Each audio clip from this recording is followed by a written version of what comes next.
Students, one more trick in multiplication. 11తో multiply ఎలా చేయాలి? 11 into 70. ఓకే, 17ను కొంచెం దూరం పెట్టండి. 1 + 7 ఏమవుతుంది? 8. అంటే మధ్య నెంబర్ను యాడ్ చేసి పెట్టాలి. 26 into 11. 2 కొంచెం దూరం రాయండి. మధ్యలో 2 + 6 ఎంత వస్తుంది? 8. 286 ఆన్సర్. 52 into 11. ఇప్పుడు ఏం చేద్దాం? 5 కొంచెం దూరం రాయండి. మధ్యలో ఒక స్పేస్లో 5 + 2 ఏమవుతుంది? 7. 572. ఒకవేళ యాడ్ చేసేటప్పుడు క్యారీ వచ్చింది అనుకోండి, వెనక నెంబర్కు యాడ్ చేయాలి. For example 58 into 11. 58 కొంచెం దూరం రాయండి. మధ్యలో స్పేస్లో 5 + 8 13 వచ్చింది.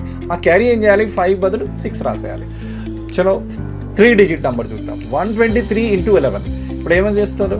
1 and 3 రాసేస్తారు. మధ్యలో space 1 + 2 3, 2 + 3 5. So 1353 is the answer. Next 4 digit number try చేద్దాం. 15342 into 11.